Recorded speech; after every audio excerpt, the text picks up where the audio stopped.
ভাস্কর্য জায়েজ, এটা আমি এখানে দাঁড়িয়ে বললাম, ভাস্কর্য ইসলামে জায়েজ করা হয়েছে।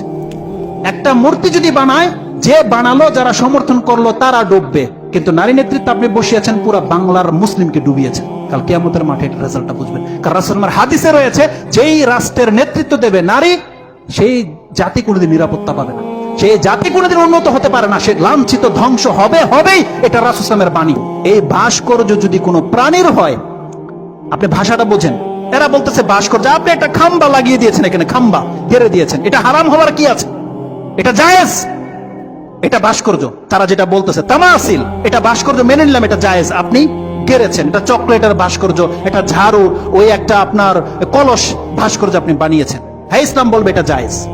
আপনি এখন ভাস্কর্য বানাতে চান, তাহলে ইসলাম আপনাকে একটা মাপকাঠি দিয়ে দিয়েছে, দেখো বান্দা, তুমি ভাস্কর্য বানাও, সেই ভাস্কর্য যেন কোনো মানুষের মূর্তির না হয়, সে ভাস্কর্য যেন কোনো প্রাণীর না হয়, সেটা যেন কোনো কুকুর, বিড়াল, কুকুর, আপনার ওই শুকর, এগুলোর যেন না হয়, কোনো বাজ পাখি, কাউয়া আর চিল, এগুলোর যেন না হয়।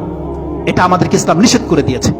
আপনি পূজা করেন না করেন তো পরের ব্যাপার, আরে পূজা করা হারাম এটা প্রত্যেকটা মুসলিম জানে।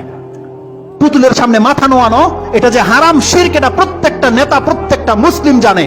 কিন্তু এখানে তো পূজা করার ব্যাপার নয়। হাদিসে আসছে, যেই ব্যক্তি মূর্তি আঁকাবে, যেই ব্যক্তি মূর্তি বানাবে, তাকে আল্লাহ সুবহানাহু ওয়া তাআলা কিয়ামত পর্যন্ত, মানে সারা জীবন জাহান্নামের মধ্যে জ্বালাবে।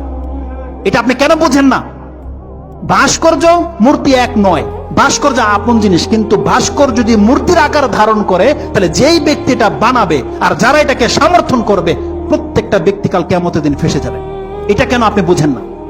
আপনি আপনার রাজনীতি করেন আপনার প্ল্যাটফর্মে, যখন ইসলামের ব্যাপার, ধর্মীয় ব্যাপার, তাহলে ধর্মীয় নেতারা যখন একমত হয়ে গেছে যে কোনো মানুষের মূর্তি দিয়ে ভাস্কর্য বানানো জায়েজ নাই, আরে এখানে আপনি শেখ মুজিবুর রহমানের কথাটা বাদই দেন, বাংলার জমিনে যতগুলো মানুষের মূর্তি বানানো হয়েছে, যারা বানিয়েছে, যারা সমর্থন করে যাচ্ছে, কাল কিয়ামতের মাঠে প্রত্যেকটা হচ্ছে অপরাধী, প্রত্যেকটা অপরাধী, সেটা যে কোনো দলের মূর্তি হোক। আর সৌদির বাদশাহর যদি কোনো মূর্তি বানানো হয়, যারা বানাবে, সাপোর্ট করবে, তারা ফেসে যাবে কাল কিয়ামতের মাঠে।